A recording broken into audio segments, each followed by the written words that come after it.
Hello friends, good morning दोस्तों। आज देखते हैं दैनिक जागरण के राशि संस्करण में कौन कौन सी न्यूज़ इंपॉर्टेंट है। एक एक करके हम चलिए देखते हैं। तो आज डेट है 30 जनवरी 2019 और देखेंगे कौन कौन सी न्यूज़ इंपॉर्टेंट है। देखो, सबसे पहले देखो अध्यादेश की बात कही गई है। तो अध्यादेश क्या होता है आपको ये पता होना चाहिए। आर्टिकल 123 है हमारे संविधान का, जो राष्ट्रपति को अध्यादेश जारी करने की शक्ति देता है। अध्यादेश कब लाया जाता है? जब संसद के सत्र, मतलब संसद के सत्र बनते हैं, राज्यसभा या लोकसभा दोनों में से कोई नहीं चलता रहता है, तब ये लाया जाता है। और देखो, अध्यादेश मैक्सिमम 6 मंथ तक क्या रहता है, वैलिड रहता है। जैसे ही संसद चालू होती है, जैसे ही लोकसभा और राज्यसभा चालू होता है, उसको 6 वीक के अंदर पास करना होता है। तो ये चीज़ आप याद रखिएगा, ठीक है। आगे बढ़ते हैं। जांच फॉर्मेलिटीज नहीं रहे दोस्तों, बस इतना याद रखना है। बाकी और कुछ आपसे कुछ पूछा नहीं जा सकता, ठीक है। सो बाकी यहाँ पे देखो, परीक्षा पे चर्चा 2.0 भी हुआ। तो इसमें आपको ये प्रधानमंत्री मोदी ने बहुत सारी चीज़ें कही। तो अगर आप देखना चाहते तो वीडियो इसका यूट्यूब पे दे सकते हैं, नरेंद्र मोदी ऐप पे भी देख सकते हैं, पीएमओ की इनकी है उस पर भी देख सकते हैं, पीआईबी भी देख सकते हैं। बट परीक्षा पे चर्चा किससे रिलेटेड है आप ये याद रखिएगा, ठीक है। एमएचआरडी मिनिस्ट्री ने कराया था, आपको ये भी पॉइंट याद रखना है। आपके एग्जाम पॉइंट ऑफ व्यू से इंपॉर्टेंट है। प्लस ये 2.0 था, तो आप ये चीज़ भी याद रखिएगा। आगे बढ़ते हैं। देखो, सिटी न्यूज़ दिल्ली के बारे में होता है, तो दिल्ली से हमारे रिलेटेड नहीं। आजकल देखो राजनीति के मामले बहुत आएंगे, क्योंकि देखो जब तक इलेक्शन हो नहीं जाएगा तब तक ये आपको मिलते रहेंगे और आते रहेगा, ठीक है। तो कोशिश करिएगा इन चीज़ों से बचने के लिए। आगे बढ़ते हैं, ठीक है। राजनीतिक मामले हमें हमारे देखो ये सारी चीज़ें इंपॉर्टेंट नहीं होती है। तो एक चीज़ आप ध्यान रखिएगा कि यही सब सारी चीज़ें हमारे लिए कोई भी इंपॉर्टेंट नहीं होती है। जितनी इंपॉर्टेंट है, देखो जरूरी नहीं कि न्यूज़पेपर में पूरा न्यूज़ ही हमारे लिए इंपॉर्टेंट हो। कभी कभी हो सकता है 2-4 न्यूज़ ही हमारे काम का हो, तो उस पर खुश रहा करिए कि नहीं, हाँ 2-4 ही है लेकिन ढंग की तो है एटलीस्ट, ठीक है। अब देखो एक न्यूज़ आपको ये भी पढ़नी है। मुफ्त दवा में होगी हेपेटाइटिस की बी, मुफ्त उपलब्ध होगी हेपेटाइटिस बी की दवा। आपको ये आर्टिकल आपके लिए थोड़ा सा इंपॉर्टेंट हो जाता है, ठीक है। अब देखो ये आर्टिकल अगर देखोगे तो ठीक है। अभी देखो मैंने इसमें 2 चीज़ें बताई थी। एक तो एक पक्ष वो है जो भारत रत्न को लेकर कहता है कि देखो ये बायस्ड है। बायस्ड इन द सेंस कि आप देखो तो कहीं ना कहीं पॉलिटिकल पार्टी से रिलेटेड है, ठीक है। चाहे देखो आप इनके नानाजी देशमुख की बात, नाना जी की बात करें तो वो कहते हैं कि नहीं, जनसंघ के पहले वो मेंबर थे। उसके बाद देखो भूपेन हजारिका की बात करें तो उनको भी कहा जाता है कहीं ना कहीं ये सब ये भी क्या था, बीजेपी से रिलेटेड थे। और बात करें अगर हम इनकी प्रणब मुखर्जी की, तो आपको पता है कि आरएसएस का पिछले साल जो सभा हुआ था उसमें उन्होंने जाके पार्टिसिपेट किया था। तो एक चीज़ कही जाती है लेखक के द्वारा, एक एक पक्ष ये कहता है, दूसरा पक्ष ये कहता है कि नहीं नहीं, प्रणब मुखर्जी बीजेपी से रिलेटेड नहीं थे, फिर भी उनको भारत रत्न दिया गया। तो इन दोनों को यही तुलना करते हैं, लेकिन कहते हैं कि एक लोग आपत्ति जला रहे हैं, एक लोग कहते हैं कि नहीं ऐसा नहीं है। तो ये बातें कही, देखो हमारे एग्जाम पॉइंट थोड़ा सा इंपॉर्टेंट कम है, बट ये ठीक है, एक बार पढ़ लीजिएगा, क्या पता कभी एग्जाम में पूछ भी लिया जाए, लेकिन थोड़ा सा ये इंपॉर्टेंट कम है। आगे बढ़ते देखो, हमारे लिए इंपॉर्टेंट ये वाला आर्टिकल है, ठीक है। मोस्ट इंपॉर्टेंट ये है आपको, संक्रामक रोगों का बढ़ता खतरा। आपके लिए ये बहुत ज़्यादा इंपॉर्टेंट है, क्योंकि बताओ H1N1 स्वाइन फ्लू जिसकी बात करते हैं, ये बहुत ज़्यादा भयावह बीमारी है। इसमें बहुत ज़्यादा लोगों की मृत्यु हो जाती है, ठीक है, अगर समय से पता ना चले तो ये आपके लिए इंपॉर्टेंट आर्टिकल, ये आपको ज़्यादा पढ़ना है। आगे बढ़ते हैं।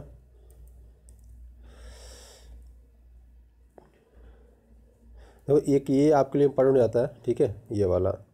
अभी चीन ने एक बैलिस्टिक मिसाइल मतलब परीक्षण किया है। बैलिस्टिक मिसाइल अगर हम कहें बैलिस्टिक मिसाइल किसे कहते हैं, तो बैलिस्टिक मिसाइल का मैंने बताया था। बैलिस्टिक का मतलब क्या होता है, जो सरफेस में मार करते हैं उसको बैलिस्टिक मिसाइल बोलते हैं। ये मैंने रिवीजन में बहुत बार बताया है आपको। और इसको तो गुआम किलर के नाम से भी कहा जा रहा है इसको, इसका नाम भी गुआम किलर कहा जा रहा है, ठीक है।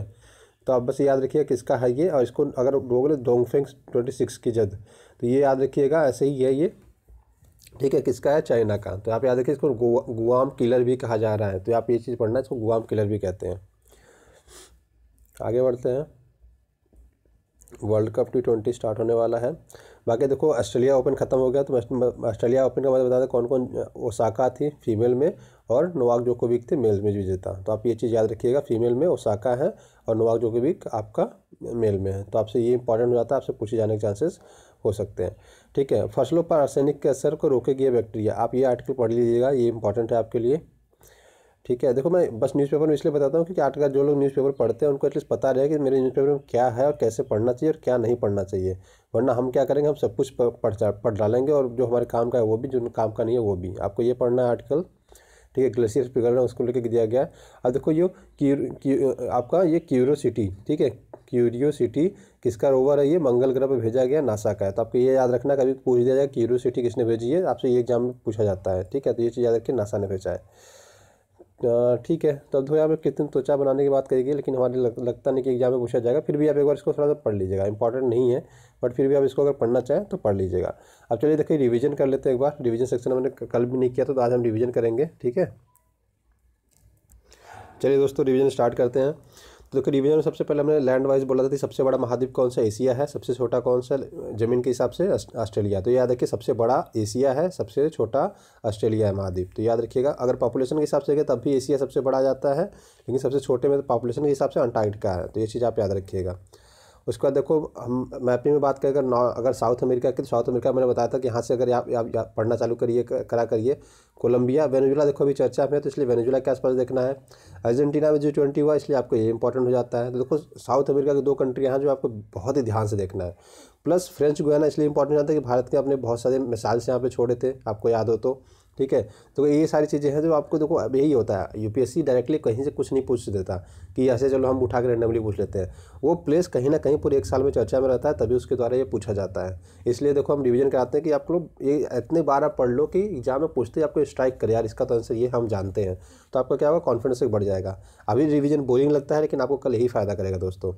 बात करें तो कोलंबिया के आगे बढ़ेंगे तो वेनेजुला। देखो वेनेजुला का पड़ोसी देश कौन सा है, कोलंबिया है, ब्राज़ील है और गुयाना है। तो आप याद रखिएगा। वेनेजुला से आगे बढ़ेंगे Guyana, Suriname, French Guiana, Brazil, Uruguay, उसके बाद आपका अर्जेंटीना। देखो ये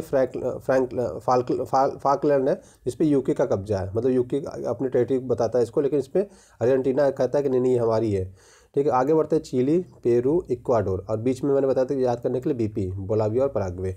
अर्जेंटीना की बात करें तो देखो इसकी कैपिटल आपका ब्यूनस आयर्स है। और देखो इसमें पंपास बोलते हैं इसके घास के मैदान को, ठीक है। वेनेजुला में क्या बोलते हैं इसको, लानोस बोलते हैं, और कैंपस बोलते हैं ब्राज़ील में। तो अब ये भी याद रखिएगा, कभी आपसे एग्जाम में पूछ भी लिया जा सकता है। उसके बाद देखो कौन कौन से हमारे राज्य लगते हैं, 3 हम बात करेंगे 3 देशों से। तो देखो सिक्किम लगता है, नेपाल, चाइना, भूटान से सॉरी। वेस्ट बंगाल की बात करें देखो बांग्लादेश से लगता है, नेपाल से लगता है, भूटान से लगता है। अरुणाचल प्रदेश की बात करें तो भूटान से लगता है, चाइना से लगता है, म्यांमार से लगता है। तो ये आपके एग्जाम पॉइंट ऑफ व्यू से इंपॉर्टेंट जाता है, तो ये चीज़ याद रखिएगा, ठीक है। और भूटान की बात करें तो देखो भूटान का बॉर्डर इंडिया से लगता है और चाइना से लगता है, ठीक है। तो अब ये भी याद रखिएगा। अगर राज्यों की बात करें अगर, तो देखो राज्य कौन कौन से लगता है, तो देखिए सिक्किम से लगता है आपका, वेस्ट बंगाल से लगता है, असम से लगता है, अरुणाचल प्रदेश से लगता है। तो मतलब 4 राज्यों से लगता है। देखो अर्जेंटीना हमने देख लिया दोस्तों, ठीक है। आगे बढ़ते हैं। अब बात करें मलावी की। देखो मलावी के पड़ोसी देश देखोगे तो आप तंजानिया इधर है, ये तंजानिया है, ठीक है। ये मोजाम्बिक है, और इधर देखोगे तो ये जाम्बिया है, और जाम्बिया के बाद ये जिम्बाब्वे है, ठीक। सॉरी जिम्बाब्वे से बॉर्डर नहीं लगता इसका, बट ये या अब मोजाम्बिक हो गया, ठीक है। जाम्बिया होगा और तंजानिया, यहाँ पे देखिए तंजानिया, जाम्बिया और आपका मोजाम्बिक, इन तीनों देशों से घिरा हुआ है। तो इस चीज़ आप याद रखिएगा। और इसकी जो राजधानी है ये लिलोंग्वे है। तो ये इसलिए देखो ये इंपॉर्टेंट इसलिए क्योंकि देखो यहाँ पे कोई ना कोई प्रधानमंत्री राष्ट्रपति गया है, इसलिए आपके लिए इंपॉर्टेंट हो जाता है, ठीक है। आगे बढ़ते हैं। अब देखो सेंट्रल अमेरिका की बात करें, इसको हम सेंट्रल अमेरिका बोलते हैं। देखो मैक्सिको बहुत ही ज़्यादा टाइमलाइन में रहा है। ये यहाँ पे क्या है, दीवार बनाने की बात करेगी डोनाल्ड ट्रंप के द्वारा। याद रखिएगा ये गल्फ ऑफ कैलिफोर्निया जो मैक्सिको में है, क्योंकि देखो कैलिफोर्निया इधर है लेकिन ये यूएसए का पार्ट है, लेकिन जो गल्फ ऑफ कैलिफोर्निया है ये मैक्सिको में, ये याद रखिएगा। और गल्फ ऑफ मैक्सिको की बात करें, गल्फ ऑफ कैलिफोर्निया है, मैक्सिको में है, ठीक है। गल्फ ऑफ मैक्सिको की बात करें, देखो आपका ये इसका जो बॉर्डर देखोगे ना, ये आपका यूएसए से लगता है और मैक्सिको से लगता है। इसको बोलते हैं देखो यूकाटान चैनल, इसको बोलते हैं यूकाटान प्रायद्वीप, इसको बोलते हैं आपका फ्लोरिडा प्रायद्वीप, और इसको बोलते हैं फ्लोरिडा चैनल। और ये है देखो ये आपका क्यूबा, यहाँ पे है आपका Haiti, Dominican Republic, Puerto Rico. इस वाले बीच वाले पोर्शन को बोलते हैं देखो मोना पैसेज, इसको बोलते हैं विंडवर्ड पैसेज, चलिए इसको विंडवर्ड पैसेज बोलते हैं, इसको मोना पैसेज बोलते हैं, इसको बोलते हैं आपका जमैका चैनल, इस वाले पोर्शन को। और यहाँ पे है जमैका और क्यूबा के बीच वाला जो पोर्शन है उसको जमैका चैनल बोला जाता है। और इसको वेस्ट इंडीज़, जो आप वेस्ट इंडीज़ का क्रिकेट टीम आती है सुना होगा आपने, ये सारे मिला के ना, ये सारे के सारे देखिए ये सारे मिला के वेस्ट इंडीज़ कहलाता है, ठीक है। ये याद रखिए वेस्ट इंडीज़ इसी को कहते हैं, पूरा मिला के कहते हैं। ट्रिनिडाद टोबैको, ये सारी चीज़ें मिला के इनको अब इसको कैरिबियाई द्वीप कहा जाता है, ठीक है। आपने बहुत बार कैरिबियाई टीम भी कहा सुना होगा नाम वेस्ट इंडीज़ का, तो इसीलिए कहते हैं क्योंकि सारे मिला के वेस्ट इंडीज़ का नाम कहलाते हैं। आगे बढ़ते हैं, बात करते हैं जिम्बाब्वे की। देखो जिम्बाब्वे का जो पड़ोसी देश है जाम्बिया, बोत्सवाना, ठीक है, दक्षिण अफ्रीका और आपका मोजाम्बिक। तो ये चीज़ याद रखिएगा। आगे बढ़ते हैं।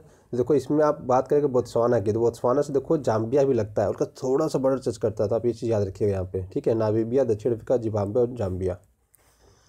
आगे बात करते हैं, देखो गल्फ़ गल्फ़ पर्शियन गल्फ़ की, तो पर्शियन गल्फ़ कौन कौन सी है, कौन सी कंट्री देश लगती है? ईरान लगता है, कुवैत लगता है, इराक लगता है, बहरीन लगता है, कतर लगता है, यूएई लगता है। तो इतना चीज़ आप याद रखिएगा, ठीक है। आगे बढ़ते हैं, तो कि हमने रिवीजन कर ही लिया। उसके बाद फ्रांस की बात करें तो देखो इधर स्पेन आ जाता है, इधर बे ऑफ इधर मेडिटेरियन सी आ जाती है, बे ऑफ बिस्के से भी इसकी बॉर्डर लगती है, इधर इंग्लिश चैनल से बॉर्डर लगता है, इधर इटली से, स्विट्जरलैंड से, जर्मनी से, लग्जमबर्ग से, बेल्जियम से। तो अब इतनी पॉइंट्स आप याद रखिएगा, आपसे एग्जाम में पूछा जा सकता है। 7 महाद्वीप है, आप याद रखना है, ठीक है। पोलैंड की बात करें तो जर्मनी से लगता है इसका बॉर्डर, चेक गणराज्य, स्लोवाकिया, यूक्रेन, बेलारूस, लिथुआनिया और आपका कालिनिनग्राद आपका रसिया का पार्ट है। तो टोटल कितने राज्यों से लगता है? टोटल 7 देशों से लगता है, याद रखिएगा ये चीज़। ये हमने देख लिया। बात करते हैं युगांडा के, देखो युगांडा के पड़ोसी देश कौन कौन से? कांगो है, रवांडा है, तंजानिया है, केन्या है और दक्षिण सूडान। सूडान पहले से एक ही हुआ करता था, बाद में इसको बांट दिया गया 2 भागों में। तो ये चीज़ भी याद रखिएगा।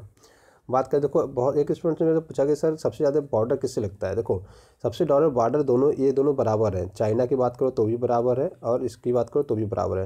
लेकिन जो हांगकांग है, ठीक है, हांगकांग को और आपका मोरक्को वाला जो पार्ट है, ठीक है, वो वाला जो पार्ट है, इन दोनों को अगर देश मानते हैं तब ये 16 हो जाता है, लेकिन एक्चुअल में ये दोनों 14 ही है। तो आप याद रखिएगा, इसको भी 14 माना जाता है, इसी को भी 14 ही माना जाता है। जो 14 इससे बॉर्डर शेयर करते हैं देश, तो इससे भी 14 देश शेयर करते हैं, इससे भी 14 देश शेयर करते हैं। तो अगर आपको एग्जाम में पूछा जाएगा तो या तो ये पूछा जाएगा या तो ये पूछा जाएगा, दोनों एक साथ पूछा जाएगा तो आपका ऑप्शन एक ये भी मिलेगा, ए एंड बी, ठीक है। तो दोनों बराबर ही हैं, ये चीज़ याद रखिएगा, ठीक है। बहुत सारे लोग आपको इंटरनेट में बहुत ज़्यादा कन्फ्यूजन मिलेगा, इसलिए मैं आपको पहले ही बता दे रहा हूँ, ठीक है। अगर दोनों अलग अलग का, अगर दोनों में से एक है तो ठीक है, अगर दोनों साथ है तो आपको ए और बी दोनों साथ होने चाहिए। तो ये चीज़ भी याद रखिएगा आप। उसके बाद बात करते हैं केन्या के, तो केन्या की राजधानी नैरोबी है, इसलिए याद रखिए क्योंकि यहाँ पे बहुत सारे हेडक्वार्टर्स है यूएन के भी। तंजानिया इधर है, युगांडा, सूडान, दक्षिण सूडान है ये, इथोपिया और सोमालिया, और इसका विक्टोरिया लीग से भी बॉर्डर लगता है, ठीक है। आगे बढ़ते हैं, देखो गल्फ ऑफ मन्नार और पाक में कहाँ? इंडिया और श्रीलंका के बीच में है, और जाफना इसका नॉर्थ मोस्ट पॉइंट है। राष्ट्रपति मैत्रीपाल सिरिसेना, प्रधानमंत्री रानिल विक्रमसिंघे है। तो ये चीज़ याद रखिएगा। आगे देखो फारसी खाड़ी की मैंने बात कर ली, उसके आगे बढ़ते हैं। देखो यहाँ पे ग्रेट लेक्स है, ग्रेट लेक्स की मैंने बात आपसे की थी। ग्रेट लेक्स में लेक सुपीरियर, उसके बाद मिशिगन, ह्यूरोन, ईरी, ओंटारियो, ये 4 जो है ये यूएसए और कनाडा के बॉर्डर पे आते हैं, लेकिन मिशिगन जो है बस यूएसए में आता है। तो ये पॉइंट्स आपको याद रखना है। चलिए आगे बढ़ते हैं। ब्लैक सी की बात करें, देखिए टर्की इधर आ जाता है, जॉर्जिया इधर आ जाता है, उसके बाद रसिया आ जाता है, ठीक है। उसके बाद यूक्रेन आ जाता है, फिर रोमानिया और फिर बुल्गारिया। तो ये 6 देशों से लगा हुआ है ब्लैक सी। उसके बाद टर्की की बात करें, देखो टर्की लगा हुआ है दोस्तों 8 से, कौन कौन? Syria, Iraq, Iran, Azerbaijan, Armenia, Georgia, उसके बाद आपका आ जाता है बुल्गारिया और ग्रीस, ठीक है। तो ये चीज़ आप याद रखिएगा, आपके एग्जाम पॉइंट से इंपॉर्टेंट हो जाता है। अच्छा देखो एक यहाँ पे मैसेडोनिया है, ये भी बहुत ज़्यादा हाईलाइट रहा है, तो आपसे ये भी पूछा जा सकता है, ठीक है। मैसेडोनिया का बॉर्डर किससे किससे लगता है, तो इसको मैं इमेज ऐड कर दूँगा मैसेडोनिया का भी, ठीक है। तो वो भी इंपॉर्टेंट है, वो मेरे को मैं कल पढ़ रहा था तो मुझे दिख गया, ठीक है। सुलू सी देखें तो फिलीपींस से और मलेशिया से इसका बॉर्डर लगता है, याद रखिएगा। सेल्बस सी की बात करें तो इंडोनेशिया से और फिलीपींस से बॉर्डर लगता है। और देखो मैंने यहाँ पे बता रखा है, स्टेट ऑफ मलक्का है जो मलेशिया और सुमात्रा के बीच में है, ये सुंडा स्टेट है जो सुमात्रा द्वीप और जावा द्वीप के बगल में, इधर सुंडा आपका इधर जावा सी है, इधर इंडियन ओशियन है। तो ये सारे मैंने पहले ही आपको बता रखा है, ये सारे आएंगे अभी, देखो ये मैंने बता रखा है। उसके बाद पोर्ट की बात करें तो कांडला, जिसको दीनदयाल भी कहा जाता है, ये गुजरात में है। ग्वादर पाकिस्तान में, चाबहार ईरान में है, बंदर अब्बास है, बंदर अब्बास ईरान में है। तो इतने पॉइंट्स याद रखिएगा। उसके बाद कैस्पियन सागर की बात करें तो रसिया, ईरान, उज्बेकिस्तान, कजाकिस्तान, तुर्कमेनिस्तान, ये है पड़ोसी इसके देश, ठीक है, मतलब जो कैस्पियन सागर से लगते हैं। उज्बेकिस्तान का बॉर्डर नहीं लगता, आपको बस ये पॉइंट्स याद रखना है। अफगानिस्तान की बात करें तो देखो हमने टूट से बता रखा था, Turkmenistan, Uzbekistan, Tajikistan, Iran, Pakistan, India और चाइना से इसका बॉर्डर लगता है, ठीक है। ये पॉइंट्स मैंने आपको बहुत पहले ही बता रखा था। आगे बात करते हैं, देखो डेनमार्क है, तो डेनमार्क का बॉर्डर जर्मनी और स्विट्जरलैंड से लगता है, इधर बाल्टिक सागर से इसकी क्या लगती है? सीमा लगती है। तो इतने पॉइंट्स आपको याद रखना है। बात करें देखो स्वाजीलैंड की, तो स्वाजीलैंड जो है एक तो लैंडलॉक कंट्री है, प्लस इसके पड़ोसी, अगर पड़ोसी देशों की बात करें तो साउथ अफ्रीका और मोजाम्बिक है, और उसकी जो राजधानी है ये मवावाने है। तो आप याद रखिएगा, ठीक है। हिस्ट्री में बात करें, देखो पाइका विद्रोह 1817 में हुआ था, British India company Bakhshi Jagabandhu के नेतृत्व में 1817 में शुरू हुआ था। एक सशस्त्र विद्रोह था, ये पाइक लोगों के द्वारा किया गया था। तो इतना याद रखिएगा। अभी 18 जो हमारा 17 की क्रांति है उसको हम शिफ्ट करके 1857 की क्रांति को हम शिफ्ट करके कहाँ कर रहे हैं? 1817 कर रहे हैं। तो ये चीज़ आप याद रखिएगा। बात करें सविनय अवज्ञा आंदोलन की, तो देखो सविनय अवज्ञा आंदोलन 6 अप्रैल 1930 को हुआ था। तो आपको ये पॉइंट याद रखना है, ठीक है। और यह किसका अधिवेशन के बाद हुआ? तो राष्ट्रीय कांग्रेस। कभी ये भी आपसे पूछ लिया जाता है कि लाहौर अधिवेशन कब हुआ था? तो 1929 में हुआ था, आपको ये याद रखना है, ठीक है। इतने पॉइंट्स याद रखिएगा। बाकी देखो संविधान योगदान आंदोलन ने ये सारी चीज़ें कही गई थी, नमक कानून तोड़ो, शराबबंदी महिलाओं ने की थी, बहुत सारी चीज़ें थी, तो वो मैंने बता दिया आपको। उसके आगे बात करें सिख धर्म की, देखो सिख धर्म की स्थापना तो गुरु नानक देव जी ने की थी, लंगर प्रथा इन्होंने स्टार्ट किया था। उसके बाद गुरु अर्जुन देव ने क्या किया था श्री राम स्वर्ण मंदिर की नींव रखी थी और गुरु ग्रंथ साहिब का संकलन किया था। उसके बाद गुरु गोविंद सिंह ने क्या किया था, अकाल तख्त की स्थापना की थी। गुरु तेज बहादुर सिंह ने इनको औरंगजेब ने सर कटवा दिया था। गुरु गोविंद सिंह ने 9 वर्ष की अल्प आयु में आपका गुरु का पद धारण किया और खालसा पंथ की स्थापना की थी। उसका देखो इकोनॉमी से बात करें तो आरबीआई के गवर्नर आरबीआई का जो स्थापना हुआ 1 अप्रैल 1935 को आरबीआई एक्ट 1934 के तहत। पहले हेडक्वार्टर कोलकाता था, बाद में 1937 में मुंबई कर दिया गया। इसका जो हेड होता है वो गवर्नर होता है, इसकी नीतियों का निर्धारण वही करता है। 1949 में इसका देखो राष्ट्रीयकरण कर दिया गया। उसके बाद से भारत सरकार का पूर्ण स्वामित्व इस पर हो गया था। उसका देखो बात करते हैं पॉलिटी के, तो आर्टिकल 123 है जो हमें राष्ट्रपति अध्यादेश जारी करने की शक्ति देता है। ये मैंने अभी जस्ट कुछ देर पहले ही आपसे डिस्कस किया था। और संसद के 3 सत्र होते हैं, बजट सत्र, मानसून सत्र, अधिवेशन, शीतकालीन सत्र। देखो अभी क्या है कि देखो बजट सत्र स्टार्ट होने वाला है। आपका इकोनॉमिक सर्वे अभी 31 तारीख को आ जाएगा, मतलब कल आ जाएगा इकोनॉमिक सर्वे, और 1 तारीख को आपका बजट आएगा। तो ये दोनों आपके लिए मोस्ट इंपॉर्टेंट हो जाएगा, इसको पढ़ना जरूरी है। नागालैंड का फॉर्मेशन 1 दिसंबर 1963 को हुआ था, हॉर्नबिल फेस्टिवल के रूप में मनाते हैं। तो ये देखिए हॉर्नबिल फेस्टिवल आया तो नागालैंड में मनाते हैं। बाकी का अभी हम आगे और देख लेते हैं। अध्यादेश के बारे में मैंने बता दिया, आप इसमें याद रखिएगा PSLV, GSLV और GSLV Mark 3, ठीक है। उसका देखो अग्नि मिसाइल की मैंने बताया था कि अग्नि मिसाइल की जो रेंज है 5 to 800 होती है। ये बैलिस्टिक मिसाइल है प्लस इंटर कॉन्टिनेंटल, अंतर महाद्वीपीय, एक महाद्वीप से दूसरे महाद्वीप में जाके मार करता है। इतना पॉइंट याद रखिएगा इसमें। उसके बाद यूनेस्को की बात करें तो इसका हेडक्वार्टर कहाँ पे है, इसका हेडक्वार्टर पेरिस फ्रांस में है। गठन 16 नवंबर 1945 को हुआ था। शिक्षा के क्षेत्र में काम करते, संस्कृति और शांति सहयोग के क्षेत्र में काम करते, इतना याद रखिए। ब्रिक्स की बात करें तो शुरू में इसका नाम ब्रिक हुआ करता था। 16 जून 2009 को 2010 में ब्राज़ील इसमें साउथ अफ्रीका ऐड हो जाता है तो इसका नाम ब्रिक्स हो जाता है। 10वां समिट कहाँ हुआ था, ये जोहान्सबर्ग साउथ अफ्रीका में हुआ था। और इसका एक बैंक है न्यू डेवलपमेंट बैंक, तो ये भी पॉइंट आप याद रखिएगा। ये आर्मी के एक्सरसाइज है दोस्तों, मैंने एक साथ लिख रखा है, तब इसको पढ़ लीजिएगा, ठीक है। बात करते हैं देखो राष्ट्रीय उद्यानों की, तो कान्हा राष्ट्रीय उद्यान, बांधवगढ़, पेंच और कूनो पालमपुर, ये कहाँ पे है, मध्य प्रदेश में। उत्तराखंड में बात करें तो कार्बेट, राजाजी और जिम कार्बेट। उत्तर प्रदेश की बात करें तो दुधवा नेशनल पार्क। पश्चिम बंगाल की बात करें तो जल्दापाड़ा। गुजरात की बात करें तो गिर वन्यजीव अभयारण्य। बिहार की बात करें तो संजय गांधी और वाल्मीकि यहीं पे है, ठीक है। तो ये भी याद रखिएगा आप। उसके बाद बात करते हैं इंपॉर्टेंट डे की, तो मैंने इंपॉर्टेंट डे ऐड करते जा रहे हैं धीरे धीरे हम। 21 जून को इंटरनेशनल डे हुआ था। 23 दिसंबर को प्रधानमंत्री जन आरोग्य योजना या नेशनल हेल्थ प्रोटेक्शन स्कीम इस दिन मनाया जाता है। यह आप ये कह सकते हो आयुष्मान भारत, ठीक है। 24 जनवरी को पूरे देश में हम राष्ट्रीय बालिका दिवस मनाते हैं और एक अंतर्राष्ट्रीय बालिका दिवस हम 11 अक्टूबर को मनाते हैं। तो ये पॉइंट भी याद रखिएगा। देखो उसके बाद बात करते हैं राफेल के, देखो फ्रांस से ले रहे हैं, S-400 रसिया से ले रहे हैं। असम पहला देश बना है राशि कराने वाला। बोगीबिल की बात करते हैं तो बोगीबिल रेल से सड़क पुल है, ब्रह्मपुत्र नदी बना, 4.9 किलोमीटर का डिस्टेंस है। सबरीमाला मंदिर कहाँ पे, केरल में। अप्पा भगवान का मंदिर है, त्रावणकोर देवस्थान बोर्ड इसको देखता है। और प्रियाग टाइगर रिजर्व कहाँ है, केरल में।